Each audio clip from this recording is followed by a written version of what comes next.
Bonjour et bienvenue dans ce nouvel épisode de l'Église Ensemble. J'espère que vous allez tous très bien en cette journée de sabbat.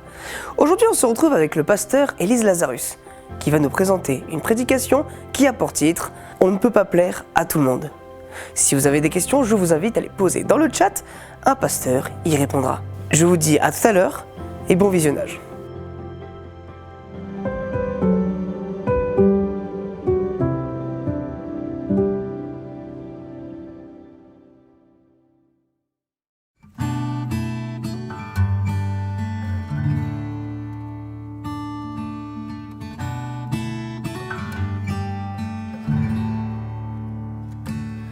Tel que je suis sans rien à moi, sinon ton sang versé pour moi et ta voix qui m'appelle à toi, agneau de Dieu, je viens.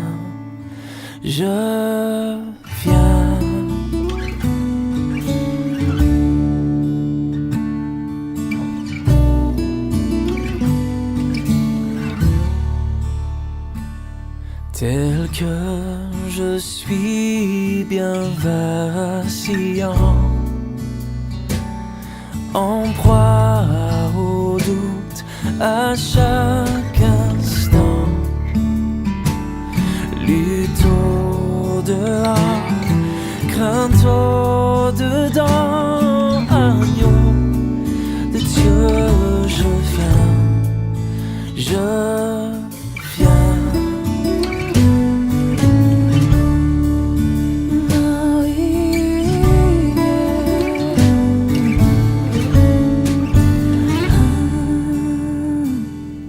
Tel que je suis, ton cœur est prêt à prendre le mien tel qu'il est, pour tout changer, sauveur parfait, agneau de Dieu, je viens.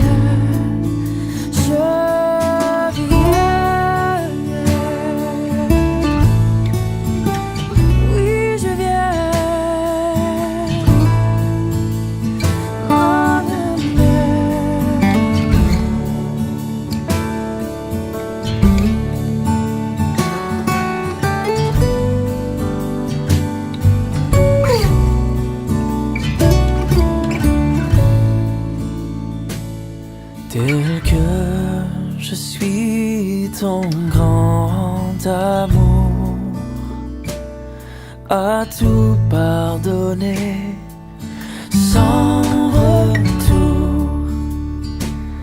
Je veux être à toi dès ce jour, agneau de Dieu, je viens. Je veux être à toi dès ce jour, agneau de Dieu, je viens.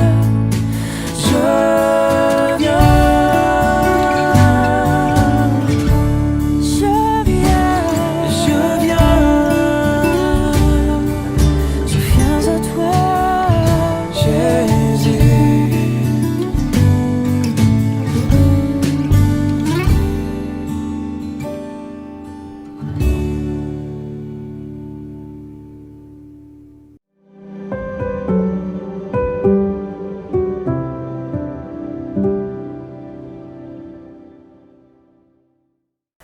Bonjour à tous, c'est un plaisir de vous retrouver. Et aujourd'hui, je voudrais qu'on commence par lire un texte que j'aime beaucoup, qui se trouve dans l'épître de Paul aux Romains, au chapitre 12, et on va prendre les versets 16 à 18. Soyez bien d'accord entre vous, ne soyez pas orgueilleux, mais laissez-vous attirer par ce qui est humble. Ne vous croyez pas trop avisés. Ne rendez à personne le mal pour le mal, efforcez-vous de faire ce qui est bien devant tous. S'il est possible, autant que cela dépende de vous, soyez en paix avec tous. J'aime bien ce texte parce qu'il me dit c'est biblique, c'est important de plaire à tout le monde. Bon, plaire à tout le monde, par contre, c'est du boulot. Forcément, dès qu'on arrive en groupe, il faut vivre ensemble, il peut y avoir des tensions, il peut y avoir des disputes. Alors, je vous propose une petite méthode sur comment faire pour, à coup sûr, 100% ça marche, réussir à ce que tout se passe bien, que tout le monde s'entende, que vous allez plaire à tout le monde. Vous êtes prêts? Attention, parce que j'aurais pu la vendre, cette info-là. Alors, premier conseil, soyez toujours, mais je dis bien toujours, d'accord avec votre interlocuteur. Il vous dit que le meilleur film du monde, c'est Avatar, vous dites oui. Si au contraire, il vous dit que c'est Titanic, vous dites oui aussi. Le meilleur plat du monde, c'est la pizza, mais évidemment, la pizza, quelle merveille. Si au contraire, un autre vous dit que le meilleur plat du monde, c'est les pâtes à la bolognaise, ça me paraît une évidence. Y a-t-il quelque chose qui peut rivaliser avec les pâtes à la bolognaise? Je ne crois pas. Donc vous voyez, c'est pas très difficile à appliquer. Vous écoutez bien et surtout, vous êtes d'accord avec tout ce qu'ils disent. Mais c'est pas suffisant. Il faut aller encore un peu plus loin. Il y a des risques sinon de ne pas plaire absolument à tout le monde. Deuxième conseil, surtout, ne parlez pas trop fort de vos opinions. Gardez-les pour vous. Vous ne savez pas peut-être que la personne en face de vous n'est pas d'accord. Imaginez vous donner une opinion qui ne va pas dans son sens. Donc non, de la mesure, gardez ça pour vous, attendez, vérifiez. Une fois que vous êtes sûr de ce que l'autre pense, si vous pensez la même chose, dites-le. Sinon, abstenez-vous ou encore mieux, reportez-vous au conseil 1, dites à l'autre que évidemment il a raison. Puis troisième conseil, c'est peut-être le plus important. Quand vous êtes en groupe, critiquez les absents.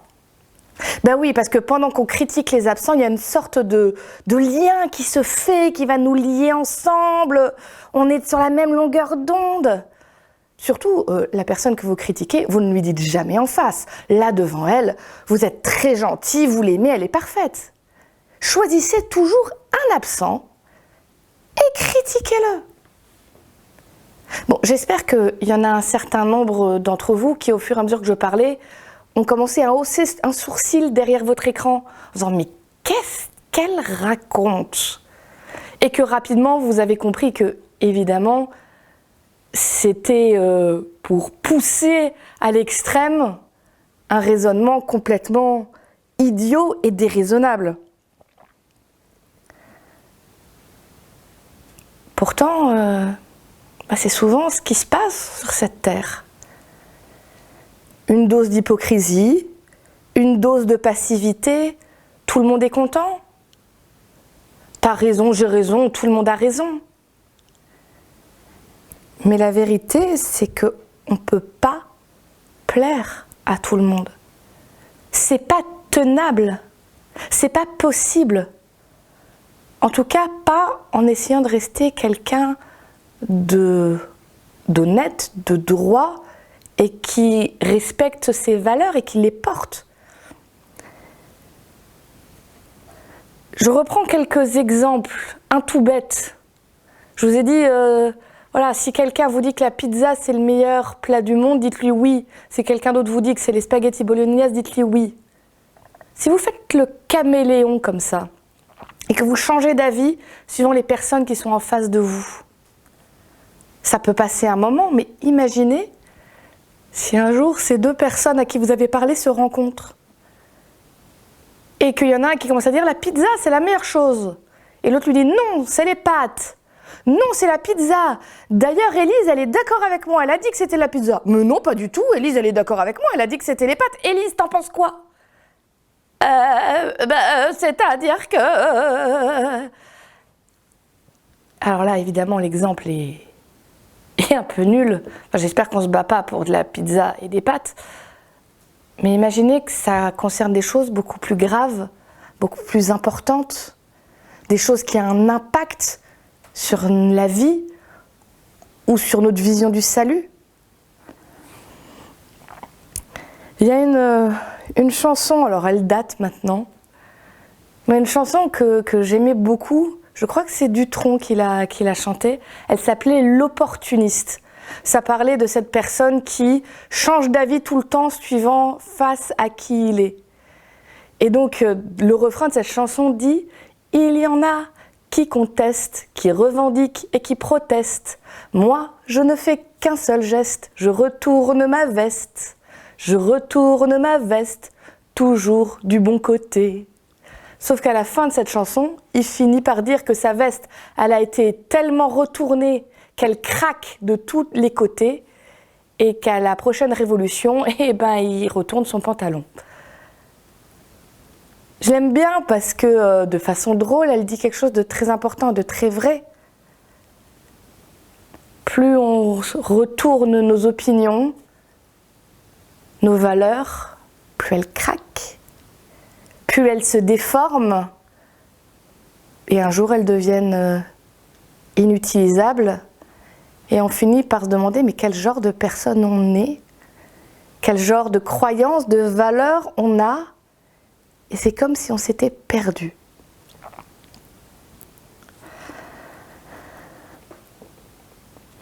Est-ce que ça veut dire qu'on doit partir dans l'extrême inverse? Moi, j'ai mes opinions, j'ai mes valeurs, j'ai mes idées. Si t'es pas d'accord avec moi, tant pis pour toi. Ça me donne tous les droits de mal te parler, de te dénigrer, de te rabaisser. Heureusement, la Bible est assez claire pour nous dire que non. Non, que même si dans notre cœur et dans notre tête, on pense mal de quelqu'un, Jésus dit que ça déjà, c'est tomber dans le péché.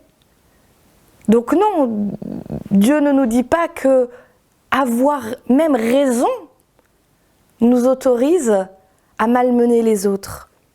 Et là, je retourne sur Romains 12, sur le verset 18, parce que pour moi, c'est la clé. Si c'est possible, et pour autant que cela dépende de vous. Vous pouvez, nous pouvons, parce que je me mets dedans aussi, nous comporter comme des personnes ouvertes, des personnes prêtes à accepter la différence, des personnes sûres de ce qu'elles croient, sûres des valeurs qu'on défend, mais choisir de faire tout notre possible pour être en paix avec les autres. Mais on ne peut pas obliger les autres à en faire de même avec nous.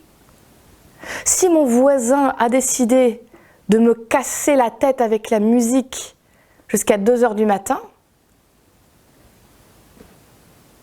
je peux lui envoyer la police, à la limite. Mais sinon, moi, est-ce que je peux le forcer, moi toute seule, à lui dire non, baisse la musique? Non. Je peux bien me comporter avec lui, je peux bien lui parler, mais lui, comment il va réagir, ça ne dépend que de lui. Et donc, je n'ai ni à m'écraser, ni à souffrir en silence. Ça ne dépend plus de moi si on s'entend bien ou pas. La question que je dois me poser, c'est est-ce que j'ai fait tout ce que je pouvais à côté pour améliorer la relation, pour qu'on essaie de se comprendre, pour qu'on essaie de se retrouver? Et pour ça, il y a vraiment 4 personnes dans la Bible que je trouve très très impressionnantes dans la finesse qu'elles ont eue pour vivre ça jusqu'au bout. Ces 4 personnes, on les trouve dans le livre de Daniel, et à 2 reprises, elles vont montrer que pour autant que ça dépend de vous, vivez en paix avec tous. Elles l'ont porté dans leur vie d'une façon incroyable. La première fois, c'est dans Daniel 2. C'est 4 jeunes gens, Daniel, Michaël, Anania, Azaria, qui ont été arrachés à leur foyer. On les a emmenés en exil dans un pays qu'ils ne connaissaient pas. On leur a dit maintenant vous allez devenir des conseillers du nouveau roi et vous allez apprendre la culture babylonienne, apprendre toute la sagesse qui existe ici pour après pouvoir servir le roi. C'est quand même pas facile quand c'est l'ennemi qui vous demande ça. Et dans ce processus d'apprentissage qu'ils ont accepté de faire, on veut les nourrir avec des choses qui pour eux, c'est pas possible de les manger. parce que c'est des viandes qui ont été sacrifiées avant pour les dieux et c'est une espèce de forme pour eux d'idolâtrie. Et en plus, c'était un régime alimentaire vraiment pas excellent pour faire travailler son cerveau. Et donc, ces jeunes vont voir la personne responsable de tous les étudiants en disant, voilà, on veut bien faire tout, mais la nourriture que tu nous proposes, on voudrait ne pas la manger. On est conscient que tu es responsable de nous et que si on est en mauvaise santé parce qu'on désobéit et qu'on ne mange pas ce qui est prévu pour tout le monde, tu vas avoir des ennuis. Alors voilà ce qu'on te propose. Laisse-nous pendant quelques mois manger uniquement des légumes et des fruits et nous abstenir de vin.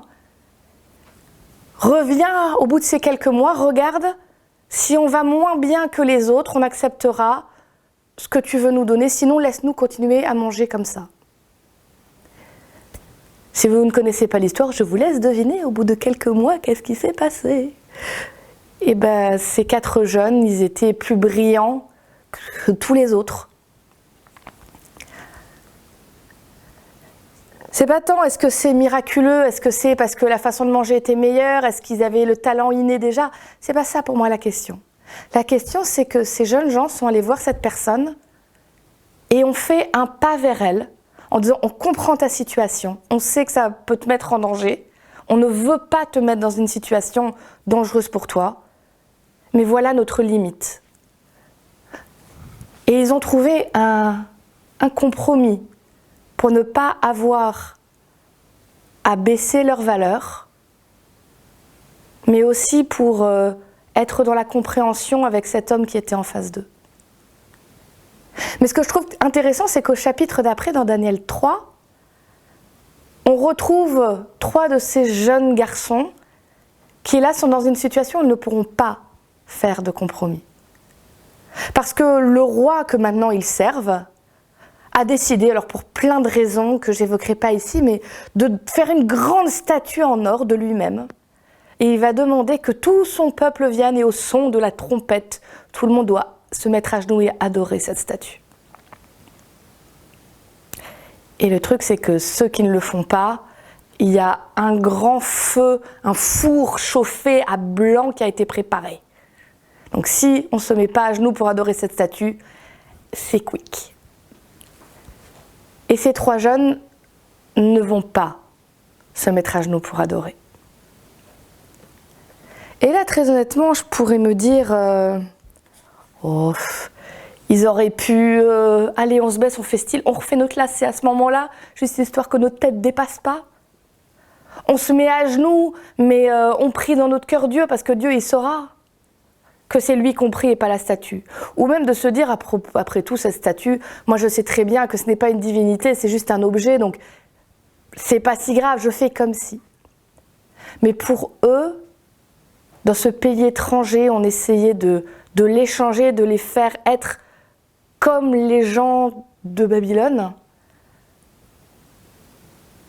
Pour eux, ça c'était une valeur sur laquelle ils ne faisaient pas de compromis. Le seul Dieu qu'ils adorent, c'est le vrai Dieu. Et donc non, ils ne se sont pas mis à genoux. On les amène devant le roi qui visiblement avait un sale caractère. Quelqu'un qui est prêt à jeter des gens directement dans un four, oui, je pense qu'on peut dire que c'est ça le caractère. Et ils auraient pu à nouveau, ces jeunes, être bravaches. De toute façon, ils allaient mourir derrière, donc ils auraient pu être insultants après tout. Ce roi a envahi leur pays, détruit leur maison, les a emmenés en exil, en captivité, les a malmenés. Ils auraient pu être insultants. Non.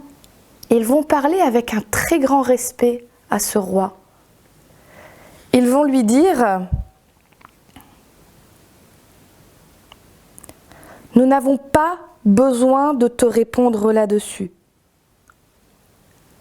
Voici, notre Dieu que nous servons peut nous délivrer de la fournaise ardente, et il nous délivrera de ta main, ô roi. Sinon, sache, ô roi, que nous ne servirons pas tes dieux, et que nous n'adorerons pas la statue d'or que tu as élevée. » Je vois 2 choses. D'abord, il lui parle très poliment. Ils ont dit 2 fois dans la phrase « Ô roi », histoire de bien dire « Nous reconnaissons, tu es le roi. On te respecte. Mais la limite de ce respect, c'est quand tu nous demandes de faire quelque chose qui va à l'encontre profonde de notre foi. Et là, pour moi, ils font la déclaration de foi la plus belle, en tout cas celle qui me touche le plus dans la Bible. Dieu peut nous délivrer, mais même s'il ne le fait pas, sache qu'on ne changera pas d'avis et qu'on continuera à garder cette foi brûlante en nous. Oh, une foi brûlante par rapport à la fournaise, j'ai fait une petite blague sans le vouloir là. Mais oui, leur foi était immense. Et ils n'ont pas dit Dieu forcément va nous délivrer. Ils n'ont pas dit non plus nous le martyr, on le veut.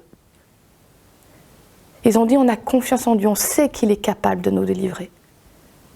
Mais notre amour pour lui, notre foi pour lui ne dépend pas de est-ce qu'il va agir ou pas. On le respectera quoi qu'il arrive. Si on doit donner notre vie pour ça, on est prêt à le faire. Mais on espère que Dieu nous délivrera.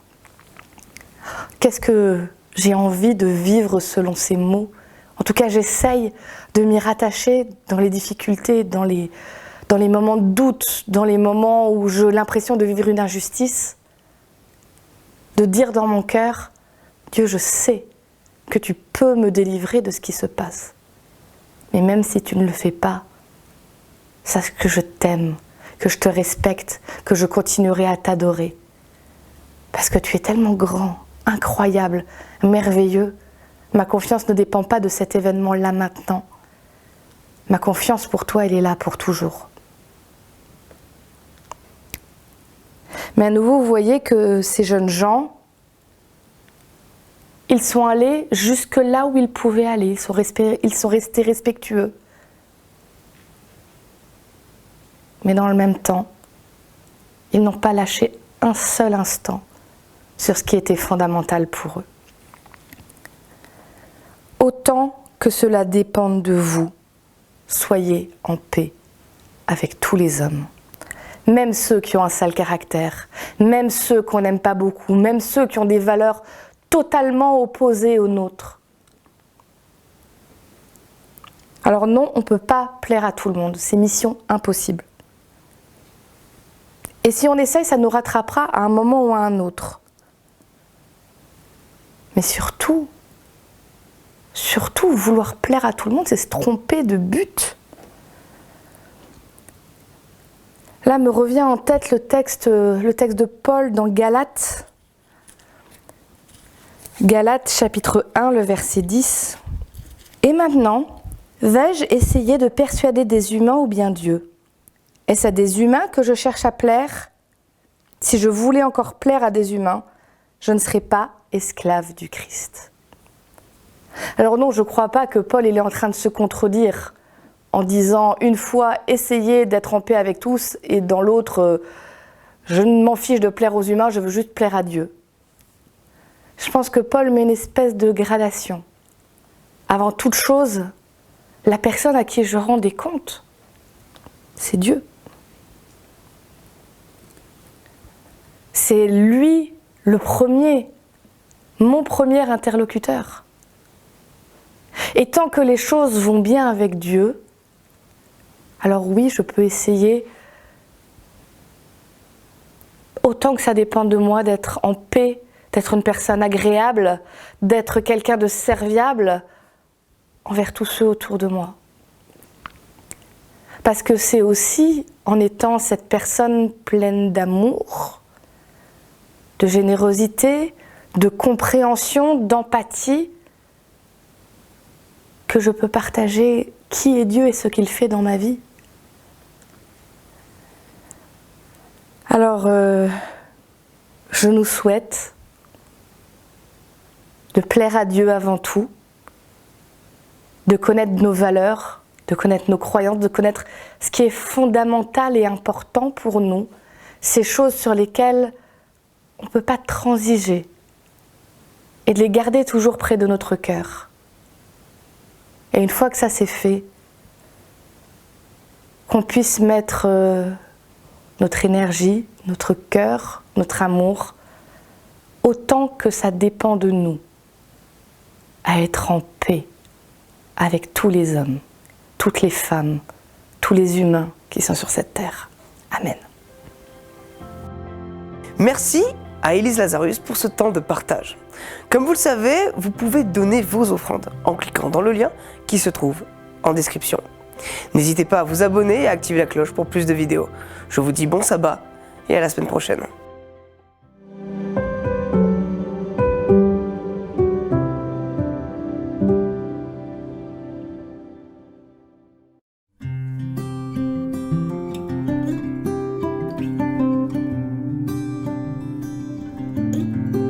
Celui qui met en Jésus une pleine confiance, jamais ne chancelle plus, compléter sa délivrance. Par la foi, nous marcherons, par la foi, nous triomphons. Par la foi, mon Rédempteur me rendra plus que vainqueur.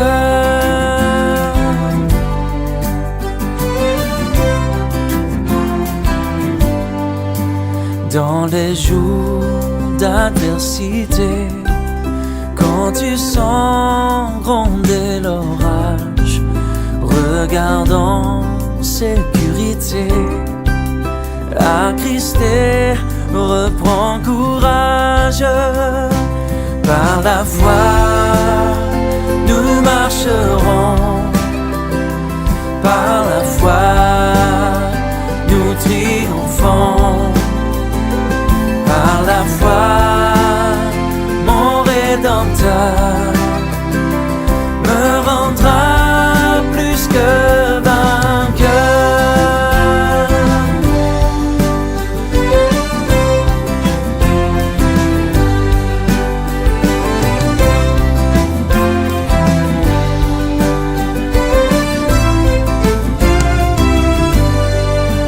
Par la foi, je marcherai en comptant sur ses promesses.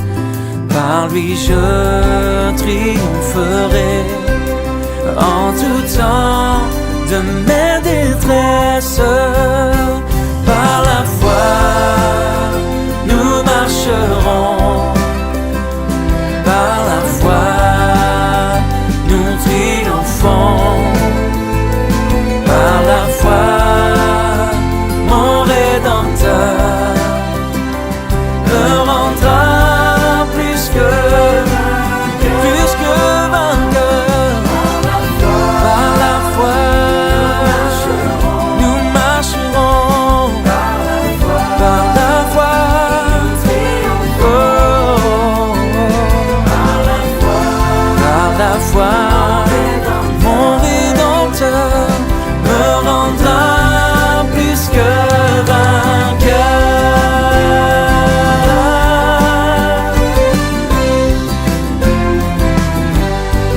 Plus que vainqueur.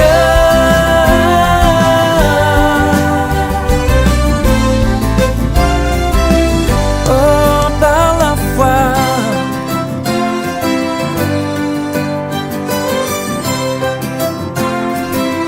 nous marcherons, nous avançons,